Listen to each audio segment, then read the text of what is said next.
UFC heating up over in Abu Dhabi. We've got some results.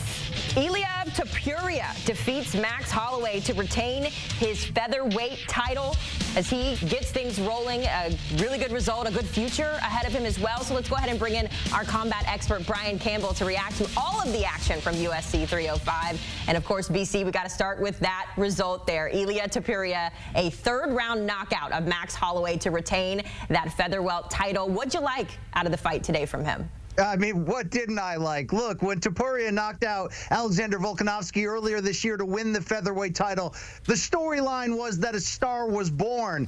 But when you go in there against a decorated ex-champion like he did against Max Holloway, who's never been knocked down, let alone knocked out, and you deliver the boom like he did, that star just jumped through all of our TV screens and planted the flag on top of the mountain. Look, this is a breakthrough, beautiful, devastating knockout and performance from Topuria, who took the best that Holloway had to offer in those opening two rounds. We saw a rejuvenated Max Holloway landing big strikes against the champion, at times even backing him up. But what did we see ultimately out of Topuria? If you want to compare it to other sports, he's a five-tool player. He's got the power, speed, accuracy. He's also got the chin and the poise to stand in there and set up his shots. He landed a crushing overhand right in round 3 to hurt Holloway, and then followed it up along the cage with a just devastating left hook that he released from his waist, hurling over the guard of Holloway to knock him out. We don't see that, right, over Max Holloway's future Hall of Fame career. What Topuria has done is not only make a great case to be UFC's next big star and maybe the carrying on the lineage of Conor McGregor, the last great star in UFC. But this might have secured both Fighter of the Year for 2024, and it's going to give Topuria a lot of votes for potentially becoming the new pound-for-pound king in the sport. So what did I like about this performance? Literally everything. Topuria did exactly what he said he would do, and I think we're at the point now where forget doubting him. It's his time. It's his era. Let's sit back and enjoy it. So to that point, BC, what's next for him? You talk about him being a young star. What should fans be expecting from him next? Well, look, what's next for him is what he wants to do. His adopted home of Spain, bring the first UFC card there. UFC CEO Dana White said they're looking at Barcelona, Madrid as potential cities for 2025. That is a big deal in terms of UFC's financial future and trying to move into new countries. Topuria is a unique star. Born in Germany, raised by Georgian parents, now claims Spain as home. He's got the big soccer stars showing up at his fights. So the world is his oyster. But if you heard him in the post-fight interview, he did seem to settle on two names: upstart slugger Diego Lopez, who fights out of Mexico, and of course the former champion Alexander Volkanovski, the former pound-for-pound king, who entered the octagon after this fight, had a little face-off. Topuria ultimately said, look, either one, whoever's next. He did say he would eventually like a rematch with Volkanovski, who had made this featherweight division his own, right? Defeated Max Holloway 3 times. Either way, no matter who they put in front of him, what Topuria is doing in a short period of time is exactly what he says. He feels he's the new generation of UFC fighter. As of right now, I don't see flaws or holes in his game, and he really has the potential future to become the face of the franchise in the UFC. Yeah, you said Conor McGregor there. I know for a lot of fans at home, that's kind of like a good comparison to latch onto. So exciting stuff there. If we look at the other side of that fight, though, Brian, Max Holloway, he lost his last 3 coming into this one in terms of title defense. Now it's 4. What does this result mean for him and his career going forward?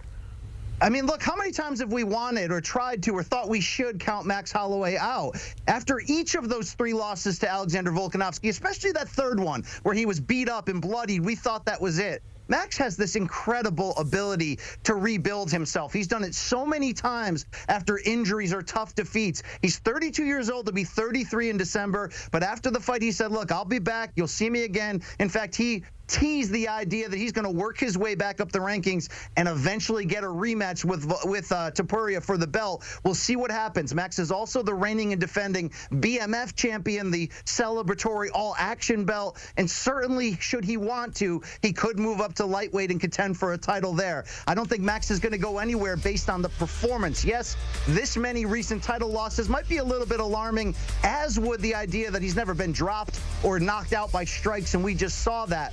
but Holloway has a unique element to him. He's never out of it in the fight game. He gets back to the basics, back to the drawing board, and builds himself back up and continues to evolve his game. He was one of the top 10 pound for pound coming into this fight, and I got a feeling he's going to be able to reinvent himself and get right back to that point again. Yeah, we'll see, just how the rest of his career pans out as well. The other part of this fight, though, today, BC, was Khamzat Chimaev defeating Robert Whittaker to remain undefeated. Whittaker, of course, was coming off of his first-round knockout back in June. What'd you take away from this fight? Well, look, we've wanted to anoint Khamzat Chimaev across 2 divisions as that term, the next big thing in the UFC. The problem is, over the past few years, he's had injuries, he's had illness, he's pulled out of fights, he's had a lot of trouble staying in there and giving us what we wanted. But when you go in there with a number 13 ranking, which Chimaev had coming in at middleweight, and you fight a living legend and former champion in Robert Whittaker, and you take him down 14 seconds into the fight and never let him get back up, and then when he went for the choke, turned it into a neck crank, you saw Whittaker tap instantly. He would say afterwards he thought he dislocated his jaw.